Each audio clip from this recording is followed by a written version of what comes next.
Good morning.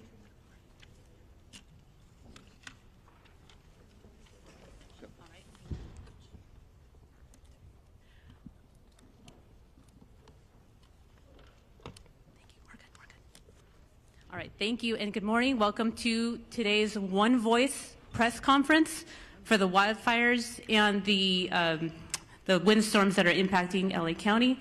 We welcome you. Run of show for today. We have speakers.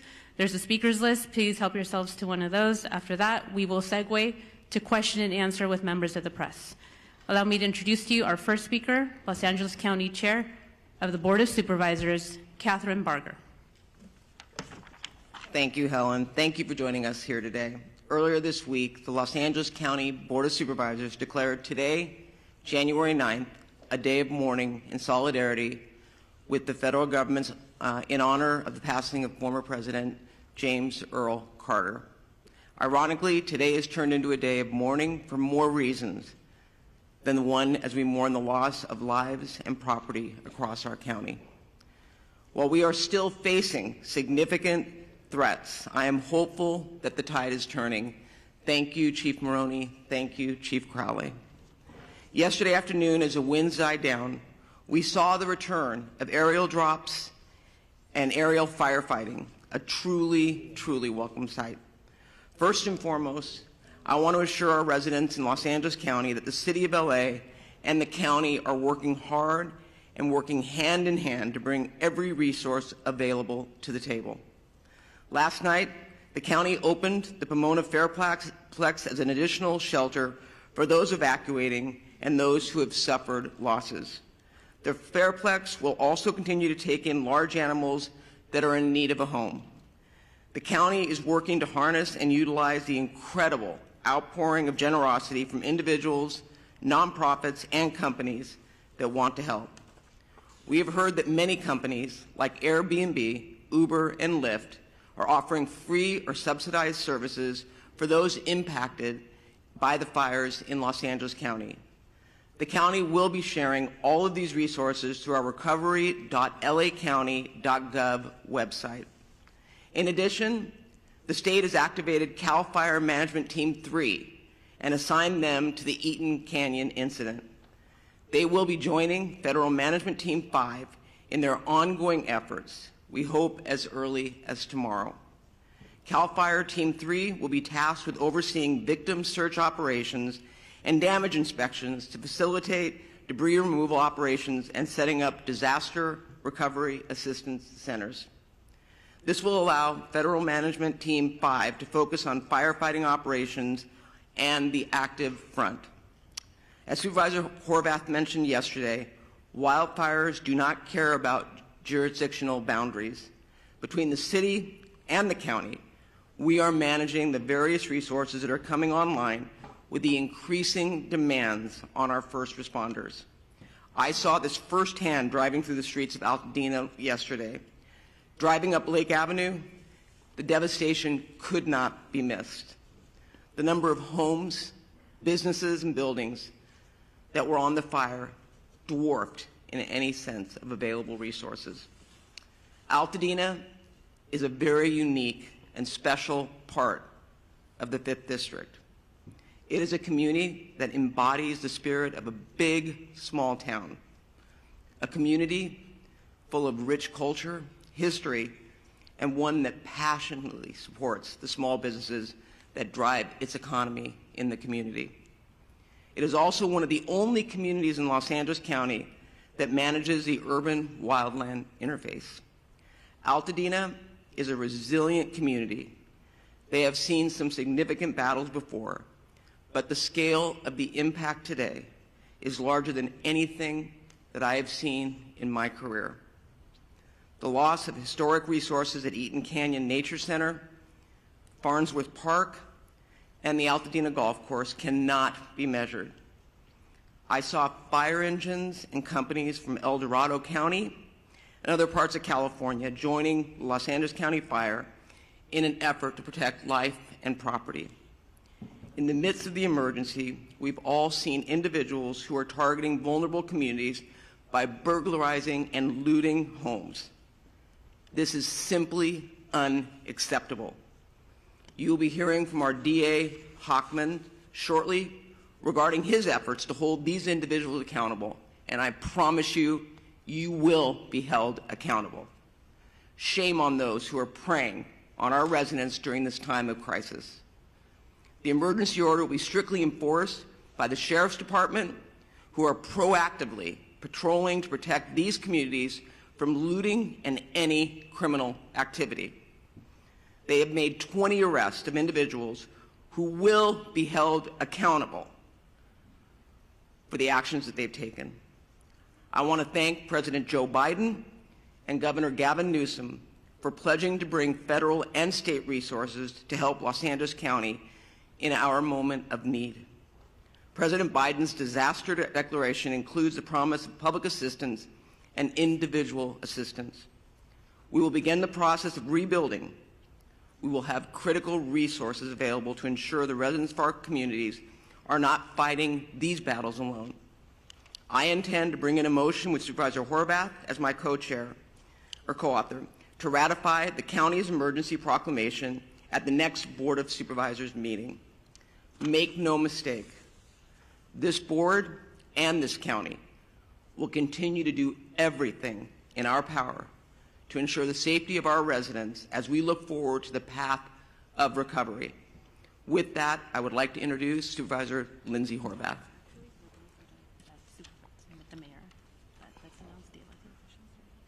Okay, so who are we going to?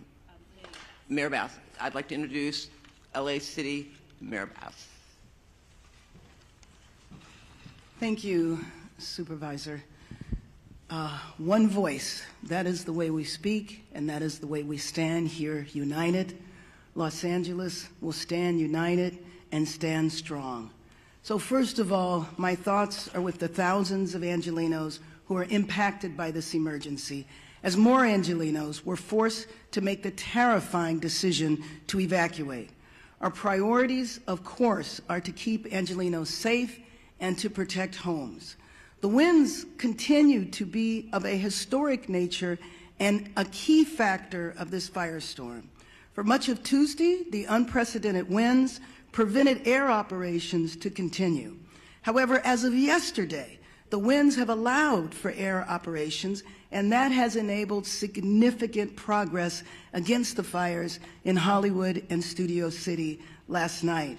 And as of 7:30 this morning, evacuation orders in Hollywood have been lifted. Angelenos cooperated. The community stood together. They evacuated, and Angelenos should continue to proceed with caution. Air operations are continuing rapidly in the Palisades, in Sylmar, and across our region. We continue to see our heroes, from our LA firefighters and from personnel, families, neighbors from across the county and the state. We thank you. However, we continue to confront a big one-level firestorm. Historic winds and extensive drought have created a perfect storm that has driven people from their homes and have taken people's homes, and that has taken people's lives. I've been in the fire zones, and you can see how fast and devastating these wind-driven fires are. I know people from all over the nation are asking how they can help.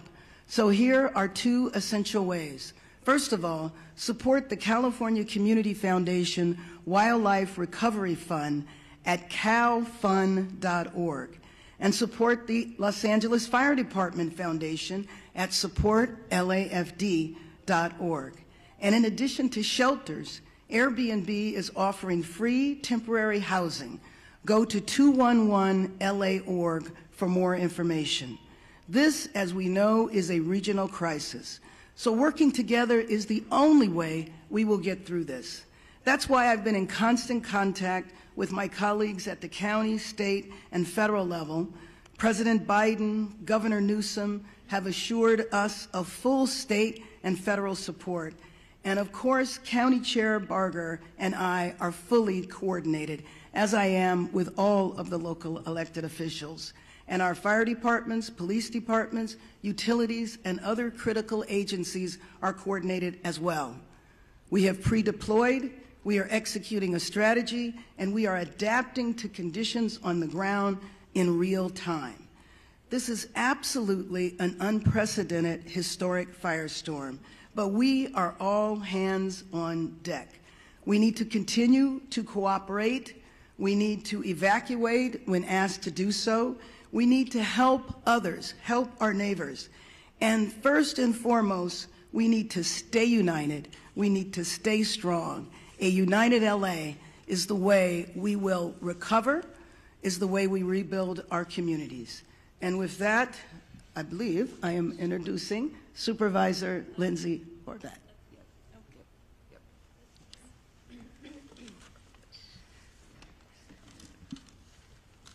Good morning. The strength and resilience of Los Angeles County is more than anything we are seeing on the ground. I know this because of the relentless fight that our first responders, our firefighters, our law enforcement officials are putting forward, giving it everything they've got to take on each of these fires throughout the region. That being said, this is testing even the strongest among us. Last night, I personally received an alert from Nixle that I too was under evacuation warning, and I was put in the shoes of tens of thousands of Angelenos who have been facing this from the moment the fires broke out. No one should have to choose which priceless memento they're going to take with them or leave behind in order to stay safe, for their families to stay safe, for their communities to be safe. I've heard from so many community members about the pricelessness of the community centers, the faith centers. I know that in the Palisades alone, there are more than 20,000 Jewish community members, and I was contacted by the Jewish Federation and the work that they are doing throughout the region to support the Jewish community. We've heard with the Eaton fire, the loss of so many faith centers throughout the Palisades fire, and so much more. These are not just structures. These are places where people have made lasting memories, memories they will hold on to. But as they look at their community now, their hearts break, and we are in mourning with them. This is a time of grief, and that is why it is tremendous that our governor and our president and all of the leaders behind me and all of the leaders out throughout Los Angeles are standing strong for all of our Angelenos who are suffering great heartache. The Pacific Palisades has suffered immense loss, and my heart goes out to all of the residents who are continuing to try to understand what is left of their homes. In the Topanga Canyon, I've been speaking with residents throughout the night, and I know that One Topanga and TSEP have been in constant communication with those on the ground, and we are in communication with them to ensure that we are supporting Topangans on the ground. I know there's this morning a fire active behind the lumber yard, and the chief has personally deployed resources to ensure that we are actively fighting the fires in Topanga. Topanga Canyon is a treasure, and we are fighting to protect it. Sunset Mesa, when you look at what is left, is heartbreaking. The community members of Malibu and Santa Monica, which last night declared a curfew because of the tragedy that they're experiencing on top of the fire, people trying to take advantage of this crisis. It's absolutely unacceptable, and we will all stand together to keep each and every neighborhood safe. The Hollywood Hills, my heart broke with you last night. I am grateful for the swift work and the aerial assault that took place in order to protect our Hollywood Hills quickly. When you saw a home go up in flames in Studio City, you wondered if that was going to be the next outburst. The residents of Studio City, we stand with you. And in Sylmar, we have at least achieved some containment of the Hearst fire, but we have a long way to go, and we are watching and standing with you. This is a moment where we will share detailed updates, but we will not forget that behind each of these updates is a person who deserves our support. With that, gas shutoffs continue to affect more than 15,000 people in Malibu from Brentwood Country Club to Pepperdine. A boil water advisory remains in effect for the Sunset Mesa community from Topanga Beach and Coastline Drive to the south on Shore Heights Drive on the north, and Topanga Canyon to Carbon Canyon Road in Malibu, including communities of Big Rock and Carbon Mesa. Metro fares remain suspended today thanks to the leadership of Metro Board Chair Hahn and our CEO Stephanie Wiggins. If you have essential travel today, please do so safely away from the areas of the evacuation orders. If you do not have essential travel, please remain indoors. For the latest updates and service impacts, you can go to alerts.metro.net. LA County Assessor Jeffrey Prang has shared property tax installment deferral applications, misfortune calamity damage reassessment applications, and disaster relief FAQ for property owners affected by the fires at assessor.lacounty.gov. All LAUSD schools and Santa Monica Malibu Unified School District schools in the 3rd District are closed.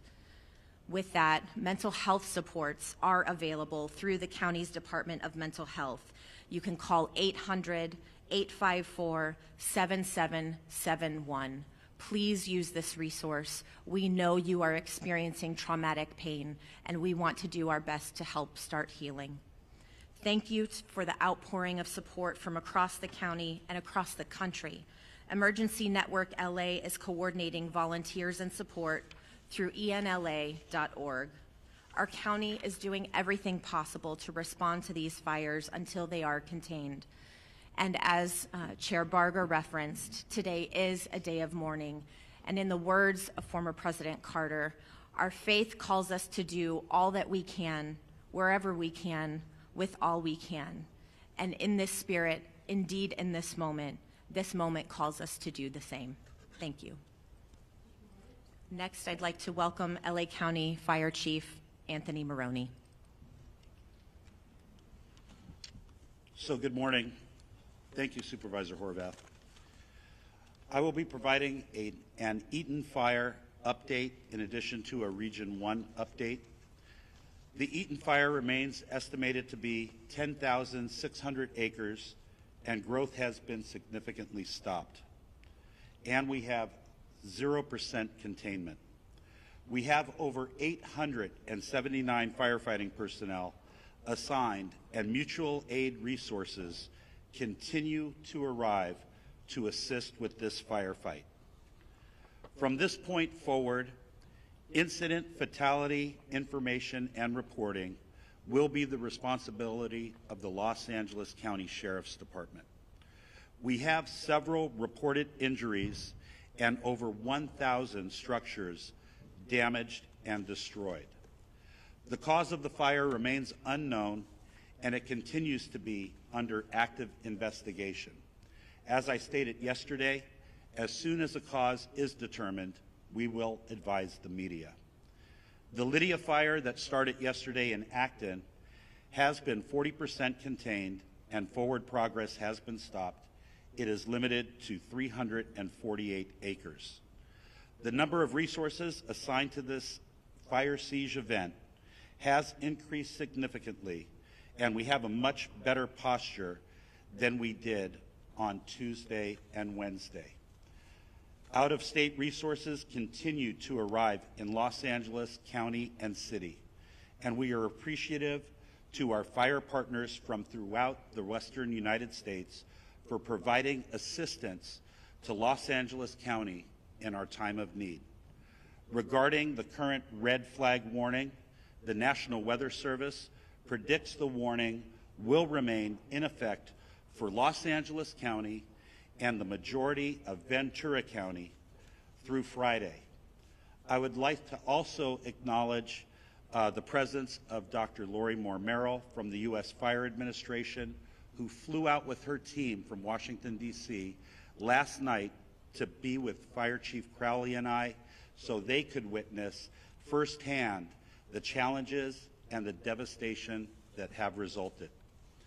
Lastly, I want to acknowledge the tireless efforts of my LA County Fire Department personnel both on the front lines and those behind the scenes, who continuously place themselves in harm's way to protect residents and property in our great county of Los Angeles.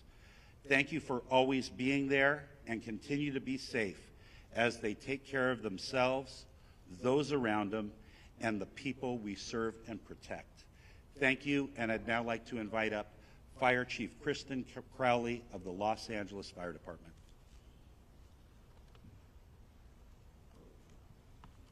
Thank you, Chief Maroney. So good morning.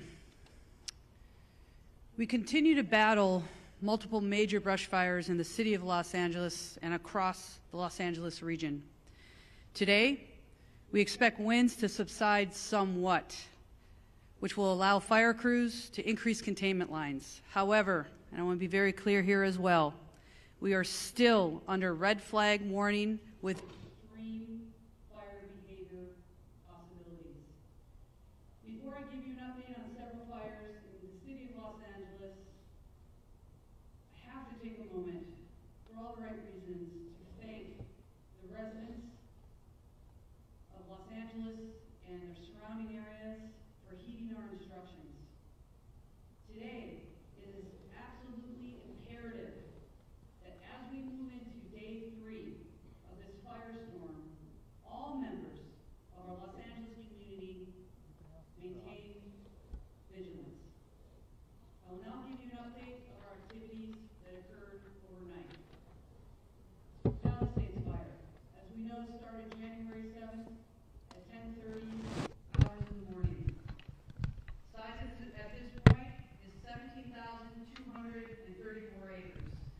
We're in Unified Command, LAFD, CAL FIRE, LA County Fire, LAPD, and LA Sheriff. 0% containment. Extreme fire behavior continues to challenge firefighting efforts for the Palisades area. Wind gusts are up to 60 miles per hour and are expected to resume throughout the entire day. Firefighters and air resources will continue to work to protect the community and infrastructures and gain control so that we can contain this fire. Damage assessments are ongoing at the Palisades fire. However, preliminary reports estimate the damage or destroyed structures to be in the thousands. It is safe to say that the Palisades fire is one of the most destructive natural disasters in the history of Los Angeles. We will continue to provide additional information as it becomes available. I'll move on to the Hearst fire. January 7th start. The size, 855 acres. We're unified in command, LAFD, United States Fire Service, Angeles National Forest, and LAPD. 0% containment. Firefighters held the fire within a planned containment area and are successful, and we have established a perimeter. Crews were able to get a handle on a few of the flare-ups over the night. We will continue to strengthen our containment lines and create a number of dozer lines to minimize the fire growth. Next, Woodley Fire started on January 8th. The size, 30 acres. Containment, fully contained, and we are using fire patrols to monitor the area for any flare-ups. The fire has been declared as a knockdown, and there are no current threats. Next, the Sunset Fire, which is in the Runyon Canyon area, started last night, January 8th. Size, 42.8 acres. Forward progress, I'm very glad to share with everybody, was stopped, and the crews are working to put out spot fires within the perimeters and to keep the wind from spreading any additional embers. As of 7:30 this morning, all evacuation orders have been lifted. This fire was rapidly and aggressively attacked by using coordinated air and ground fire suppression efforts. Residents heeded our timely evacuation orders. More information to come on that. Next up, the Sunswept Fire, which is in the Studio City area. As I talked about all the previous incidents On top of this, our fire department was faced with another massive challenge. A very large structure fire encompassing 2 large hillside homes with heavy fire, which exposed brush, broke out in the Studio City area of Los Angeles. The high winds caused the fire to extend within the adjacent brush, potentially causing another additional brush fire. Our LEFD poured all available resources into this fire, and through a combined effort, were successful in preventing another devastating brush fire. Our firefighters stopped the forward progress at just under 1 acre. Also, to be clear, all of the incidents that I just spoke about are all under an active investigation. Let's talk about the preparations for today. The LAFD continues to augment and recall all of our firefighters to fill every single available seat on every single available apparatus within the city of Los Angeles. Firefighters continue to move into the Southern California region from across the western region of the United States, and we are very, very grateful for any assistance that we are receiving. Weather conditions are beginning to turn favorably, which will allow us to increase our containment lines. Again, our primary focus remains on impacting and affecting rescues and saving lives while protecting property. The multiple incidents across the city and the region continue to tax our firefighters. However, rest assured that every single firefighter, first responder, law enforcement officer across the region remains 100% committed to protecting our communities. Here's your call to action. Stay informed with trusted news and official updates. Be prepared to evacuate if you live near a wildland area. Follow all evacuation warnings and orders without delay. We also ask the public to stay off the roadways and away from any impacted areas, which we want to make sure there's zero room for any other issues when it comes to delays for our firefighters, first responders to get to where we need to go. I want to take just a moment to thank every single Los Angeles resident who's been impacted by this for staying vigilant, supporting our first responders, and helping your neighbors.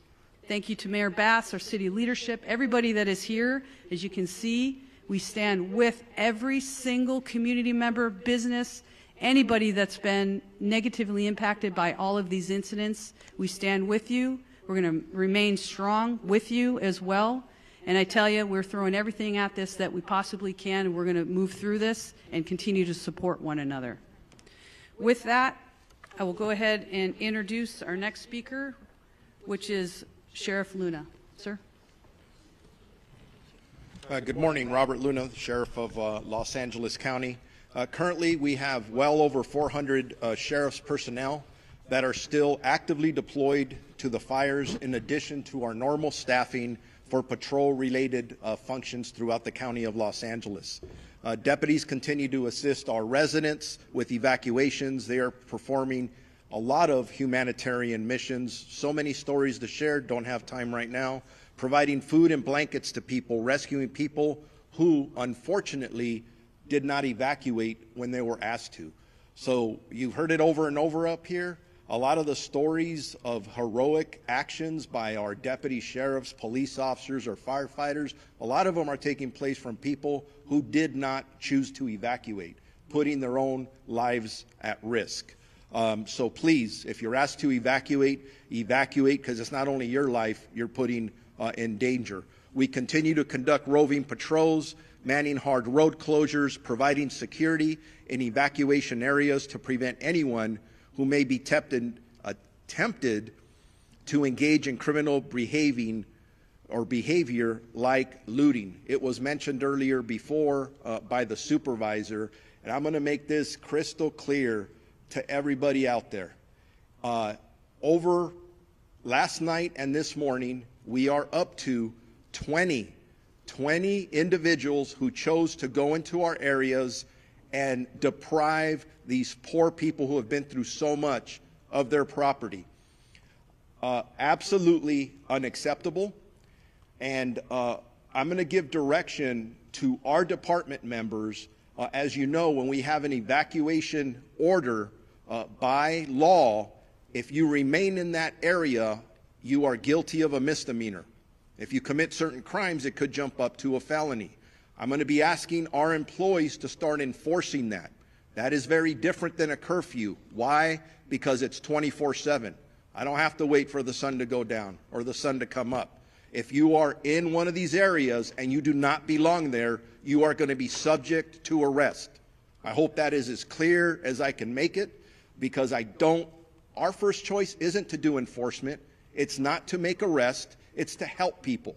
But if people choose to commit crimes, they're going to be held accountable. And the DA, who is standing next to me, will clarify even that a little bit further. This continues to be a fluid and evolving crisis, and the numbers that we release throughout this incident are going to fluctuate. So anything we say is subject to change. We're getting information from our boots on the ground. It's very chaotic out there because it's still so fluid. So forgive us if we give a number and then we have to modify those numbers. I talked about the 20 arrests that have been made so far.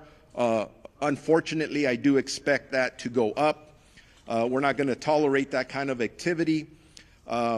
We have substantially increased our deployment of deputies at the fixed traffic post and are trying to limit and clear out any unauthorized vehicles or people in these areas. I do want to talk as we are summoning more resources. I have been in contact with the chief of the Office of Emergency Services for the state of California. Obviously, that's done at the direction of Governor Newsom. From the get-go of this, he has offered any and all resources to us in law enforcement, and they're doing the same for fire, but I'll specifically talk about policing. The California National Guard is on standby at our direction, specifically my direction, and we, along with my partner Jim McDonnell at the LAPD, are currently in discussions if we are going to need them or how we would deploy them as the hours go on. So stand by for that information as the hours tick on. Chief Maroney mentioned this regarding any death toll information. Yes, we had preliminary numbers yesterday. I got to be honest with you, as I reviewed some of those last night and this morning, I was not satisfied with some of the information that we're getting. And it's not the fault of our people. The people that are working under very difficult conditions are doing their best to do what they need to do. At one point, we'll be able to do a more thorough search of these impacted areas. Some of them look like a bomb was dropped in them, where we will be able to bring in canines and other things to help us hopefully not discover too many fatalities. That's our prayer. But this is a crisis, and we don't know what to expect, but we're ready for everything. So all information, at least on the county side of this equation, we're working with our coroner's office. We'll figure out those numbers. So be patient with us when you ask us about death toll numbers. Right now, frankly, we don't know yet. We eventually will. Evacuations overall for Palisades, Eaton, Hearst, and Lydia fires. The number in both county and city areas, evacuation orders are impacting 179,783 residents. That's nearly 180,000 people in Los Angeles County that are currently under evacuation orders, with another close to 200,000 residents that are under evacuation warnings. I cannot emphasize enough that I urge residents that are asked to evacuate to follow our warnings. I gave some examples earlier. I'm going out through my staff, hey, give me some stories where our deputies are just constantly putting their life on the line, and in every example I'm given is as a result of somebody who chose not to evacuate. I don't want to tell those stories anymore. I don't want to give stories of our first responders being injured, specifically our communities being injured. Please, if you're told to evacuate, evacuate. Two of our sheriff's substations are out of power, running on generators. That's both our Altadena and Crescentia Valley stations. They're right in the thick of things. They're engaged in all of the work that I've described. The issues of mutual aid. Will consistently evaluate and reevaluate the needs for more law enforcement personnel. But I can tell you I'm getting calls from all over this region, from other sheriffs and police chiefs. Everybody wants to help. And that's awesome. That's part of our profession. Very proud to be part of it. The last thing I'll say is, for any specific information regarding evacuation orders or warnings or any road closures, and there's a lot of them, please go to lacounty.gov/emergency. Thank you very much. And with that, I am going to introduce the Chief of the Los Angeles Police Department, Jim McDonald.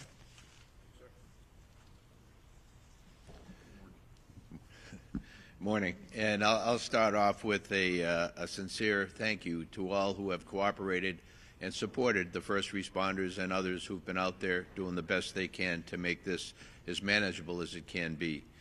We're still on full tactical alert at the LAPD in support of our fire partners to be able to accomplish their mission. We're assisting with safety as well as the evacuation sites. You heard the sheriff quote the numbers of people who are out there using those. And again, we want to provide every level of safety we can for those involved in that effort. We've been joined by our Port Police and Los Angeles World Airport Police partners as part of the city family in doing the jobs that we're doing as we move forward today. But I want to thank our team. Many of our team and many of the people who are here behind me have left their families in fire areas to come to work to be able to help others. We've had a large number of people who have been evacuated, a large number of people in this group here who either family or friends have lost their own homes and lost everything they own and are dealing with taking care of young families at the same time while they're trying to balance the needs of work with the needs and responsibilities of family. We truly are all in this together, and we have to look at it that way as we move forward. The advice I would give is consistent with what you've heard. The air is not healthy for people who are challenged from a respiratory standpoint. So if you don't have to come into an area that's so impacted, please don't. Traffic, we're trying to maintain ingress and egress to our emergency areas for first responders in particular. We had, as you heard, people coming in still from other states to be able to help in the fire suppression effort, and we need them to be able to get in and be able to do what they need to do as easily as possible. The evacuations, they will probably still continue as the winds pick up. So we want to be able to do that as effectively as we can. Again, I said thank you for the cooperation, but I ask for additional cooperation should the need arise as we move forward. This is anything but predictable. We're thankful for the wind conditions we have now and the ability for our fire partners to try and make up for lost time. To be able to put containment around several of our burn areas and to be able to move forward on that. But again, I just want to say that you've heard from, and you'll hear in a minute from the DA, but from the sheriff about our crime suppression efforts. For those who want to take advantage of others, we're there. We're going to be there, and we're going to be working to hold you accountable for what you're doing in that regard. But as this runs its course, fatigue will certainly become a significant factor for those who are both directly involved in the operation as well as members of our community. So again, we are very thankful for the people who are doing this on all of our behalf, but we need to stick together. We need to support each other, and this is a thing where morale is a big deal for both the community and all of our folks. So take care of each other out there, and let's do the best we can. Thank you. Now, I mentioned our DA Hochman. It's now my pleasure to introduce the newly elected District Attorney of Los Angeles County, Nathan Hochman.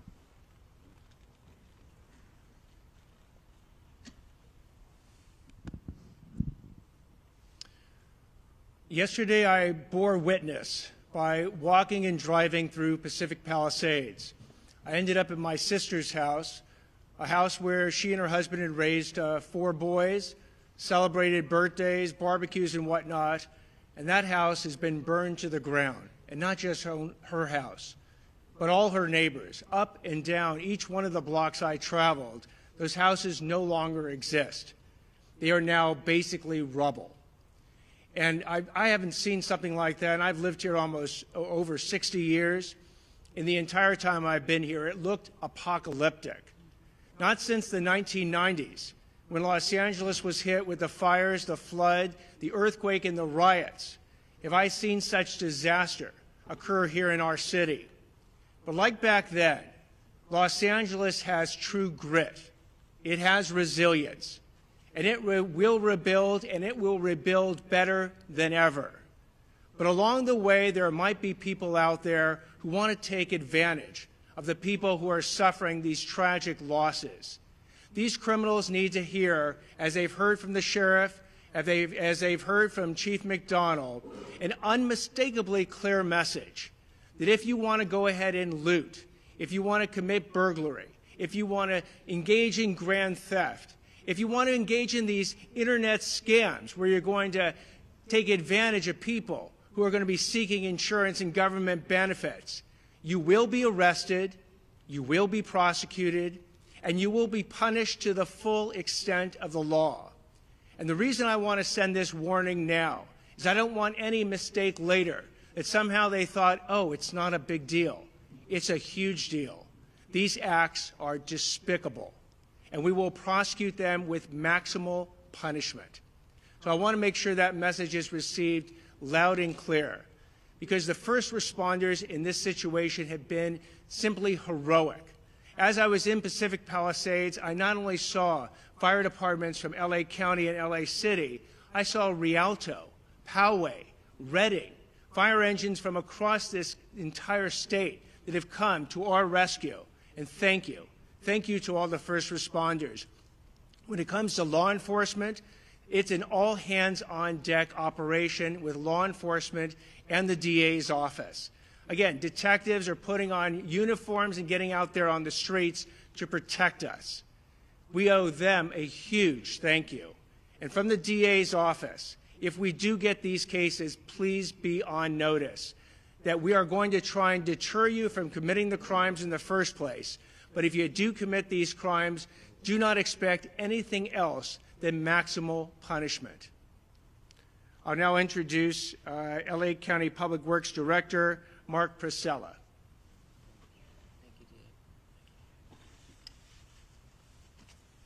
Good morning. As was stated, my name is Mark Pistrella. I'm the Director of the Los Angeles County Public Works Agency. First I want to say my heart, of course, goes out to everyone affected by the devastating event. I personally toured many of the areas yesterday and met with residents, and as everyone here has described, it's an absolute tragedy, including the life safety support system, our infrastructure that has been destroyed that supports life in these communities.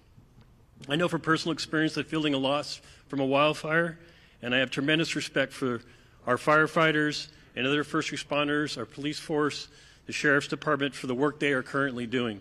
In fact, our current mission, which has been going 24/7 for 3 days now, is to support our fire department and our Sheriff's Department and the local PDs in their efforts to save lives.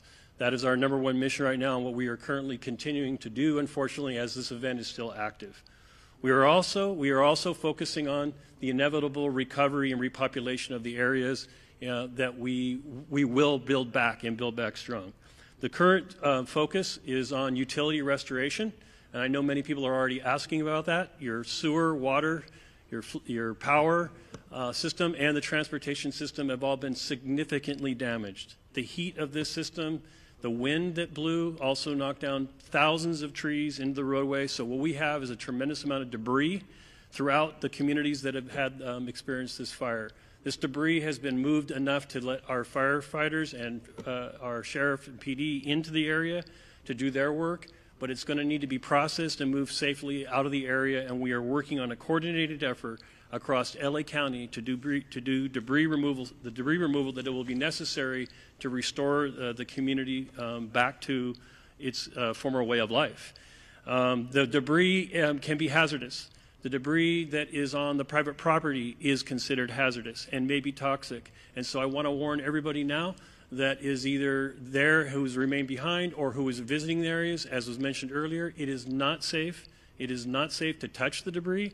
It is not safe to remove the debris yourselves. There is a process for that, and we will be mobilizing with the City of Los Angeles to provide a health review of every property and make sure that when we move that debris that it's done in a way that's safe and safe for you and for the other residents who remain behind in the area. We are also working on water supply system. The water supply system currently is still supplying fire suppression. Last night we got to see the wonderful use of our reservoirs, the city's reservoirs and our reservoirs, to take water from the reservoirs and actually use firefighting event aerial attacks to the system. You saw what a difference that made in the firefight last night, and those reservoirs are full and continue to be ready and at the disposal of our firefighting friends. The municipal water system continues to suffer poor water quality due to the introduction of ash and debris into our reservoirs and into our filtration systems. So there are specific areas that we are asking for water to be boiled. I would just say with all caution, anyone who's remained behind, if there is any residence in your area that is burned to the ground and you are still there, you should just go ahead and boil water. We will be actively coming to communities in the next day, within this day or next day, delivering water, delivering domestic water to people who remain in the fire zone area. LA County will be coordinating that effort, not only for the District 29, but also we'll be working with the City of LA to deliver water to residents who've remained behind or who again have partial damage and are maybe staying in their homes. I want to again just mention that a firefight with multiple fire hydrants drawing water from municipal water systems for several hours is just not sustainable. That's why the air support is so important. Our residents in the Sunset Mesa, Topanga Beach area, Coastline Drive on the south to Shore Heights Drive on the north are up in the area. This is a partial damaged area or a threatened area. The Topanga Canyon Road, the Carbon Canyon Road Mesa as well is another area that's threatened. So all of what I just talked about applies to you residents who are there. Now what can we do, what can the public do, what you should be doing as we sort of still active fire? I will reiterate that it's extremely important to listen to the sheriff and to PD when you are asked to evacuate immediately. Do not hesitate. Do not wait. Your life is not worth it. The systems that you're leaving behind, they are going to be impacted and they cannot be restarted easily. So I know a lot of people are talking about, starting up. If you're thinking about creating your own water and sewer and power system at your home, I want you to be very careful about that. That is not something that a licensed contractor should be doing or our utility folks. Please don't do that. As I said yesterday, if you're leaving your home, I want to make sure that you lock that home, that you close that home up tight, and that you leave access for firefighters by not closing gates or creating a situation where they can't get to your home to fight off fire. The road system is impacted heavily throughout LA County, including city and county areas. There are multiple, in fact, hundreds of stop signals that are currently flashing red. I want to remind everybody that you treat that as a stop sign and you stop for that flashing. And if you come to a barricade, you need to turn around because those streets are closed for the purpose of recovery and not for looky-loos. Please do not argue with the sheriffs that are there or the PD. If the road is closed, there's a good reason for it. It's because it's not safe for you to be in that area. And that safety includes the debris that I was talking about. Trees down, potholes, road systems destroyed. There could be breaks in the roadway that could cause major damage to your vehicle. So I'm asking that you comply with all road closures until further notice. We are available as a 24/7 agency. You can reach our department at 1-800-675-HELP. We do need every citizen. There's something else you can do. If you see something, please tell us about it. Whether it's a gas leak, whether it's a utility line down, if it's a signal that's not malfunctioning, if it's a sewer system leak, any of those things that keep our life safety system going, we need to know about them so we can catalog them and get to them. Please know, and I do need to mention, that all of the utility workers, not just my folks at LA County Public Works, but the folks at the City of Los Angeles, the folks at the Southern California Edison, the gas company, we are all coordinating with each other to restore your systems. And our folks are all working 24/7. There are many heroic stories, like the sheriff and fire have, of our utility folks out in the middle of the night, 24/7, getting those systems back up into place. And I want to thank all of the utility workers who are out there doing their job, who are not going home to family at night. They are actually working 24/7 as well. With that, I want to introduce the CEO and Chief Engineer of the Department of Water Power, Janice Quinones.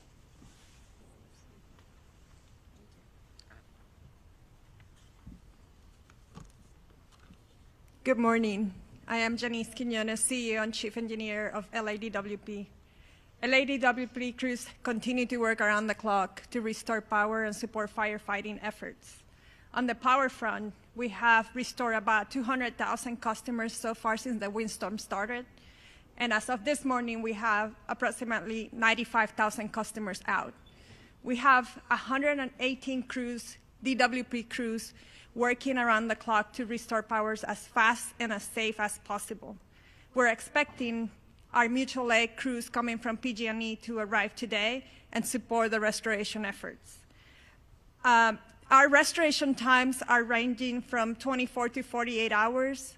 We are prioritizing wires down, so if you see a wire down, please call 911 and we'll send crews immediately to make the area safe. However, if you live in the fire-impacted areas or near those areas, you might experience longer outages, mainly because either our equipment has been compromised due to the fire, we're not able to access the area yet, or we're proactively shutting out the power for the safety of our firefighters and first responders. On the water side, the boil water notice for Palisades on zip code 90272 continues in effect, and it will continue in effect for at least 48 hours.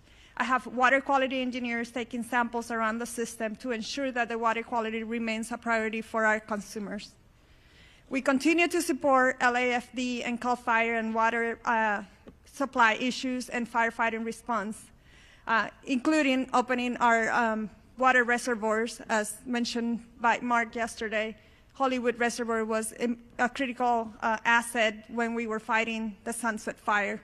So all our reservoirs are open, that are open air for air assets, and we continue to work around the clock with other water agencies to increase the supply and pressure of the water system, including Metropolitan Water District.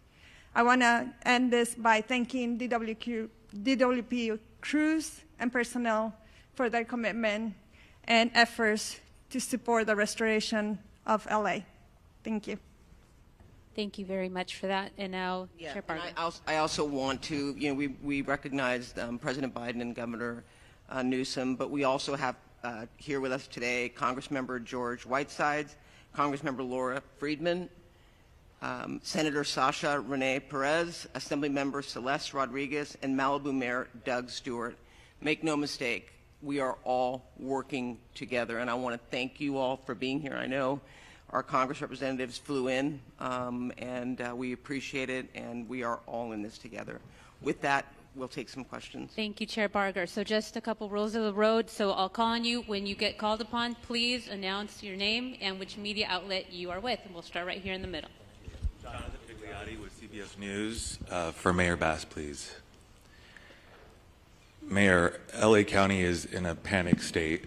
It began 2 days ago with the Palisades fire. My crew and I arrived shortly after it started. And for several hours, we watched as hundreds of homes in a neighborhood burned to the ground. We did not see a single fire engine. We watched as Good Samaritans guided traffic. There was fear and there was a lot of confusion. You were out of the country at the time. Shortly after the fire started, a press release was put out warning of this fire behavior. My question to you is, what explains this lack of preparation and rapid response? Let me just say, first and foremost, my number one focus, and I think the focus of all of us here with one voice, is that we have to protect lives, we have to save lives, and we have to save homes. Rest assured that when rest assured, let me finish. Rest assured, when that is done, when we are safe, when lives have been saved and homes have been saved, we will absolutely do an evaluation to look at what worked, what didn't work, and to correct or to hold accountable any body, department, individual, etc. But my focus right now is on the lives and on the homes. Do you think your leadership was effective while responding to this disaster? I just said what I believe is the most important thing for us to do right now, and that is going to continue to be my focus. Thank you. Thank you. Thank you. Let's go to the middle with the laptop. Before we go on, I want to introduce, because this is an important announcement we made, the U.S. Forest Service Fire Chief Robert Garcia has an announcement regarding a decision being made on the National Forest. Thank you, Supervisor, and I'll be brief. I just wanted to share that in the overnight hours last night, the U.S. Forest Service, in an effort to reduce calls for service and reduce potential risk for wildfire, we've made a decision until further notice that the Angeles National Forest is closed. And so we'll get some additional information out, press release, that kind of information on the details of that closure, but it's similar to the types of orders that the county and the city have instituted regarding curfews and access and that type of thing. So the Angeles National Forest will be closed till further notice, likely till we get through this current fire weather event. Thank you for that. We'll go in the middle. Name and media outlet, please. Hi, Thomas Fuller from the New York Times. For Chief Luna, I just wanted to follow up on what you said about you weren't satisfied with the information that you were getting on fatalities. It's been widely reported that there were 5 deaths, at least 5 deaths. Do you believe that death toll is not accurate, and do you think it's less than that? Based on all the information that I've received in the last probably 8 hours, I want to be more confident in the specific information that I'm getting. So what we're doing now is going back through everything because you got to understand the urgency, the chaotic nature of what we're dealing with, and we're still in the middle of that. So I want to make sure that as we go forward, at least for the Sheriff's Department, we're actually having our homicide unit involved because they don't only do murder investigations, they do death investigations, that I'm going to change the system and verify each number. Because I don't care if it's just one, that's somebody's family. That's somebody we love and care for. So I want to make sure that's solid before we start presenting that information. Unfortunately, based on the preliminary information I've seen, at least in the two large fires that we're dealing with on each side of the county, unfortunately, I think the death toll will rise. I hope I'm wrong, but I think it's going to rise. Thank you for that. Let's go right over here in the front. Yeah, Josh Haskell, ABC 7 Eyewitness News. Mayor Bass, I've been on the fire lines the last 2 days. I've never seen firefighters this desperate. At fire hydrants, water not coming out, the pressure so low, the #1 tool that they use to fight these fires, not there. How frustrated are you about that? And also, I'm getting texts right now from the Palisades Highlands community. We're almost 48 hours after this fire started. There's not resources up there. The hydrants aren't working. Where's the National Guard? Where are miles and miles of water tenders? How are we addressing this? Well, Your reaction. first of all, you asked me, was I frustrated by this? Of course, because we all know that this has been an unprecedented event. We also know that fire hydrants are not constructed to deal with this type of massive devastation, and that the #1 problem, especially on Wednesday, was the fact that we weren't able to do the air support because of the winds.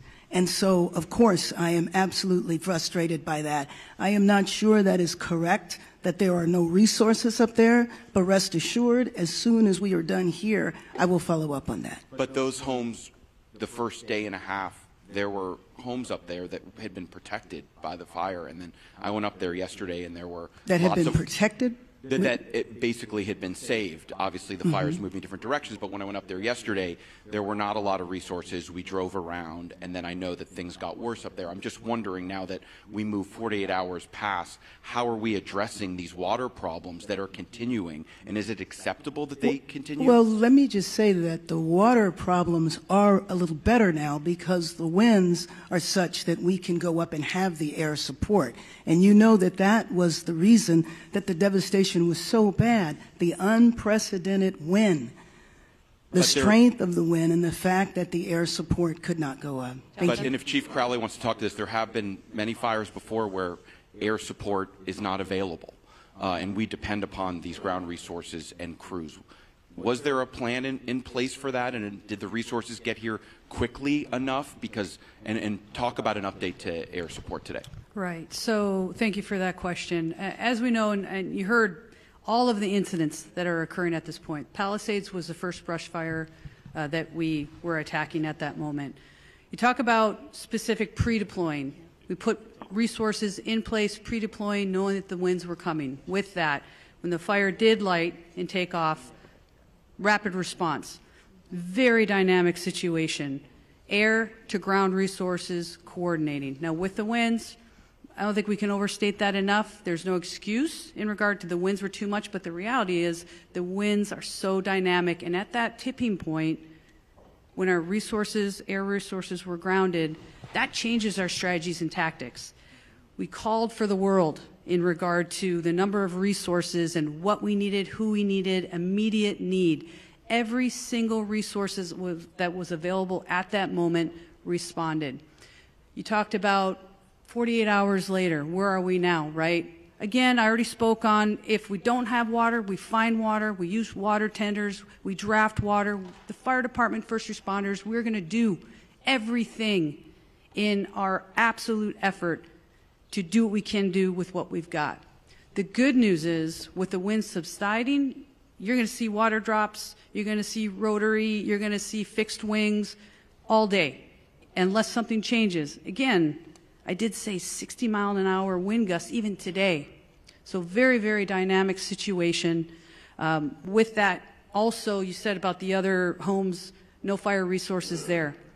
As winds change, our resources change, we redistribute, we move, and that's the dynamic situation that we are in even in day 3.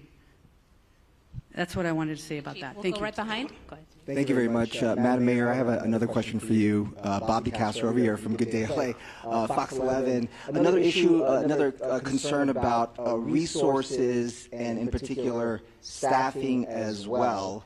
And we heard from firefighters even on the front lines expressing frustrations about, obviously it's a challenge right now. They're bringing in firefighters from all across the western region, but can you address the criticism now over the budget issue and the slashing, $17 million I think if you go back and look at the reductions that were made, there were no reductions that were made that would have impacted the situation that we were dealing with over the last couple of days. And then there was a little bit of confusion because money was allocated to be distributed later on, which was actually going to support salaries and other parts of the fire department that were distributed a little later. So I think it's most important to understand that we were in tough budgetary times, everybody knew that, but that the impact of our budget really did not impact what we've been going through over the last few days. Again, back to the unprecedented windstorm, wind at such ferocity that we haven't seen in years is the context in which we were dealing with it. Thank you. Thank you. Let's go over here on this side. Did you have your hand up with the blue? Name and media outlet, please.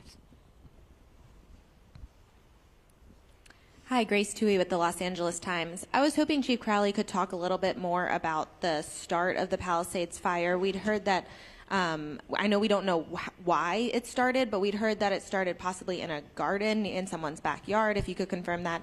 And then how long do we know it took for it to actually reach homes? And I know you said that resources were pre-deployed, but do we know were there actually fire crews in the Palisades when it did start? Right. So I'll start with your second question, and we'll go back. I'll actually start with your first one. As for where the start of the fire was in the Palisades fire, again, currently under active investigation. We have our arson investigators that are out right now as we speak, and they are actively investigating. As soon as we have information, we will share that with all of you. I know there's obviously, for the right reasons, a lot of interest in that. So with that, we'll circle back. When we come to pre-deployment, yes, we had our local fire stations that are assigned, Fire Station 69, Fire Station 23 in the Palisades area. They were fully staffed. Also pre-deployment in those areas, and we can also share the exact locations of where they were, how much we bolstered in regard to resources in the Palisades area. And also, mind you, we pre-deploy in the very high fire hazard severity zones, knowing that those are the communities most at risk during a wind event. So not only did we pre-deploy in the Palisades area, but also in other critical areas within the city. I don't know exactly, but we certainly can get that to you. Thank you. Hi, Dakota Smith with the LA Times. I have a two-part question again for the two fire chiefs. First off, have drones, unauthorized drones, been a problem, and have they hurt firefighting efforts? Secondly, in terms of the LAFD hydrants, was there any scaling back of the inspection of those hydrants in the last year and did that affect the firefighting effort, to Chief Crowley? Sure. Thanks. So as for your first question with the drones, I don't have any information on that, so I can't share anything with you on that. In regard to the hydrants, historically, January is our hydrant testing phase. What I can tell you is we work closely with the Department of Water and Power. Those hydrants themselves are DWP's hydrants. They're to service the fire department. We partner with DWP in regard to that testing. Now, the very dynamic situation of where we are currently with the wildland season, if you may, there was a decision to postpone. We did not, in regard to the January start date, we have all year to test them. And also, mind you, our local fire stations are every single day going up and down the streets and looking at our hydrants. If there's any damage to hydrants, we report those as well. We were just kicking off that time frame of the beginning of the year when we normally would. What we did was postpone that until, because of the call volume that we're dealing with, and we're working closely with DWP at that point. I don't think it negatively impacted our abilities in this specific area. Thank you. Thank you. In the third row there. David Zonizer with the Los Angeles Times. I have a two-part budget question. My first part is, can you talk about the reserve fund? Last year, there was a lot of concern that the reserve fund had fallen below 4% and was heading toward that 2.75 number that I think makes it difficult for the city to authorize spending. Do you know how low it has gotten at this point and how quickly you're burning through the reserve? Do you want to go with your second question too? Sure. The second question is, do you have any concern about blowing through the reserve before the state and federal money will arrive? So let me just say that, as I said a few minutes ago, our number one priority right now is to save lives, to protect lives, to save homes. I'm not here to talk about the status of our budget. If you would like to do that on another occasion, that would be fine in terms of the reserve fund. I don't have those concerns right now, and I will say that after our first priority, then we will look back at everything that was done to do an evaluation to see what worked and what didn't work. Thank you. Thank you. We are over time. However, we will have one-on-one interviews. CAL FIRE wants to give an update on structures, et cetera, to get a clarification. I think it's important for you to highlight numbers. Good morning. My name is Todd Hopkins. I'm one of the incident commanders for the CAL FIRE incident management teams.